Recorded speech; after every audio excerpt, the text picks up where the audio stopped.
My name's Saya. I'm from Brooklyn, Bed-Stuy, currently living in LA. I'm a rapper, actress, and reality TV star. Growing up in Bed-Stuy wasn't the easiest, especially back then before it became like the new and improved Bed-Stuy. It was really rough. I'm from one of the worst projects in Brooklyn, so it was never easy, and I definitely got caught up in the streets. But I feel like that just happens when you come from the element of the projects. My grandmother's from there, my whole family's from there. It was cool for me though. Besides getting caught up, it's home. Living in the projects and knowing everybody. My grandmother being as popular as she was when I was a kid, I think helped out too. I've definitely seen some of my friends lose their life to the streets. Like in front of me, I've seen a couple of my friends die. I got into the streets, hustling, selling drugs. I was just bad. I mean, it was easier to get caught up than to get out. But at the same time, being from where I'm from definitely taught me a lot about myself and about who I can be, and me just knowing that making it out was possible and wanting to do better for myself. So it was like a gift and a curse growing up in the projects. For me, making it out was always a goal because I knew that I didn't belong stagnant or in that type of situation. I knew I was talented, and I knew that my music needed to be heard outside of not only Brooklyn, but New York. The ultimate goal was to make it out. And unfortunately, for a lot of the cats that I grew up with, that wasn't the case. Some still live there, some are still standing on the same corner doing the same shit. But I couldn't see myself doing that for the rest of my life. Shit, when you come from that type of environment, honestly, it's either hoop dreams, the drug game, music. That's just what it was for us. Like, that's what was put in front of us. Of course, staying in school, getting an education could have been one, but I was so caught up in the streets that wasn't a choice for me. So for me, yeah, music was my only way out. Brooklyn being as gentrified as it is now, I don't really think that it negatively influenced like hip hop within Brooklyn or my projects. But it is a different sight to see. Like when I was growing up, you didn't see white folk walking their dog or jogging through my projects, let alone the delivery man delivering food. If anything, we would rob the delivery guy. It was bad. But honestly, I think it's a breath of fresh air for Brooklyn, for New York, period. Just communities becoming gentrified. I think the youth needs that more than ever. Our generation is a lost cause, but I feel like there's still hope with the new generation. A better life, planting a better seed, and watching it grow. I think for the youth now, living in a gentrified community is helping because they're being introduced to things that wasn't introduced to us when we was growing up. You know what I mean? Cleaner environments, better schools, better education, safer environments. Like that wasn't the thing for us back then. We didn't have that opportunity. So I think that's awesome for the kids and the youth now of gentrified communities in New York. Even when it comes to restaurants, health spots, juicing and all that, like stuff that we would have never thought would be there, they're now there, and it's helping the community. I think that's important. My first recording setup was definitely in somebody's closet with like a sheet. It was egg boxes to keep the sound from bouncing off the walls. But we had to make it work. I knew that as long as it sounded good, it would be cool. That was as far as the studio, but me actually recording anything, it was me and like three of my homeboys. God rest my homeboy Mo P, so he died. But it was like me, him, Swedge, my homeboy Pop Off. We literally sat in my homeboy's living room with a karaoke machine, put a cassette tape in there, put the tape in the cassette, and recorded the same song like 10 times so we can hand out the cassette tapes around the hood. And it was cool. It was a great experience. We figured that out because of the neighborhood DJ. He put us onto that. Because the karaoke had two sides for the cassette tape, you put one side was the instrumental. And I think we did Styles P Ghost or something like that, or I can't remember. But yeah, we literally sat there for hours and re-recorded the same song. Like we was just in the room passing the microphone around. It was cool. I got into music when I was 7. That's when I first started rapping. My mother was on drugs. My pops wasn't around. And Bone Thugs had just dropped that Crossroads record, and I was so young and just so like caught up in what was going on around me that it influenced me enough to like write about what I was seeing, being so young in the street, seeing shit I shouldn't be seeing. That's when I picked up a pen. So Bone Thugs and Harmony was my inspiration for falling in love with hip hop. Of course, like Nas, Biggie, Jay-Z, and then just R&B throughout the 90s as well. So Aaliyah was the top of my playlist. Aaron Hall. Like, you know what I mean? Just shit this youth wouldn't know.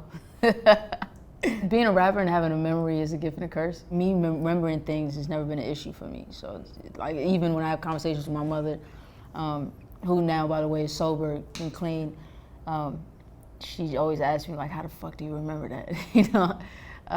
I just remember being young and just seeing shit that I knew I wasn't supposed to be seeing, and just the situations that we were in.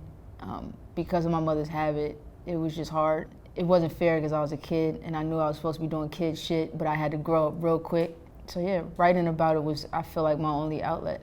Other than that, I feel like I definitely wouldn't be where I am. I probably would have really got caught up in the streets. I probably myself would have been a drug addict, who knows, Music definitely saved my life in all aspects.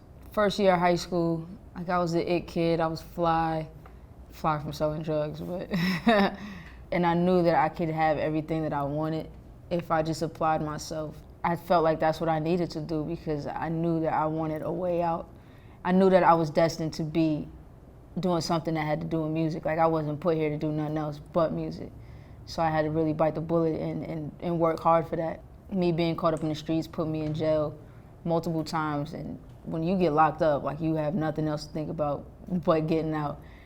And I would say that was definitely one of the main times that I knew if I didn't buckle down and focus on my music, I was gonna be a piece of shit.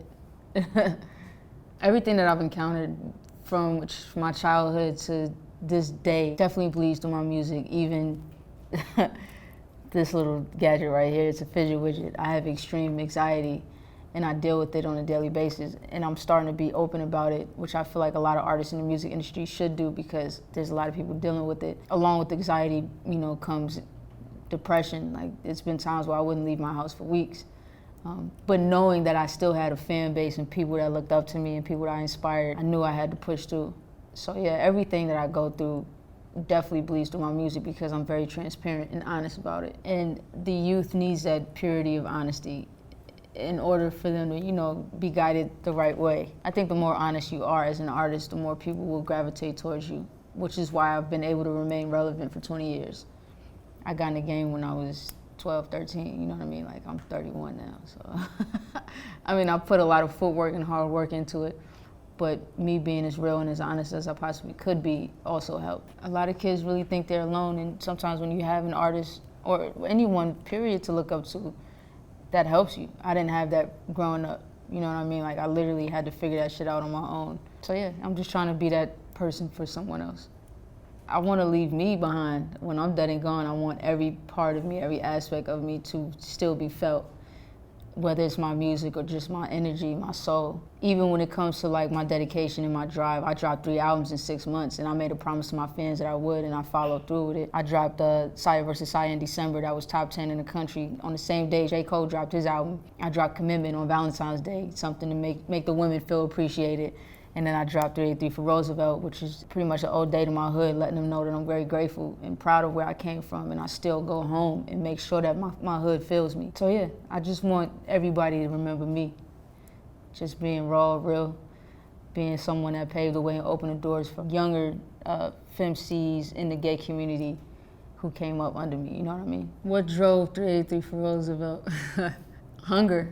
I think I found a spark again when I started to record 383 for Roosevelt. Even from the intro to Culture Vulture, there's a song on there called Closure where I talk about my anxiety and how it's weighing heavy and just, things that I've had to let go and things that I'm still dealing with. Fun songs on there like Magic or Box where I'm talking about how much I love pussy.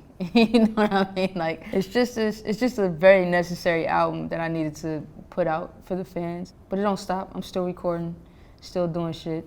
I had a movie that came out in April called Deuces, which was dope. That was my first time acting, so now I'm really about to get into that. When I go into the studio, it's literally me by myself. I'm my own engineer, I mix and master all my own music. Like literally, I'll be sitting in front of the panel with the microphone right here, and for the 3 albums that I dropped, I didn't write anything pen to pad. I literally freestyled the whole entire 3 albums, which was challenging for me, but I wanted to push myself to see if I was capable of doing it. Like, I'll literally sit there in front of the mic, lay 4 bars, listen back, think of 4 more, lay 4 more.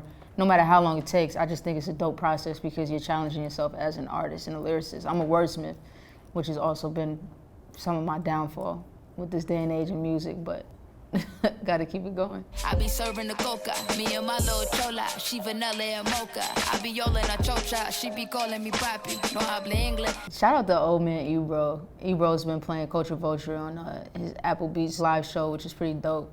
Culture Vulture for me was something that I've never done before because I'm rapping in Spanish as well. I really wanted to tap into the Latino side and see how I could play on it. And it worked out because the shit came out dope.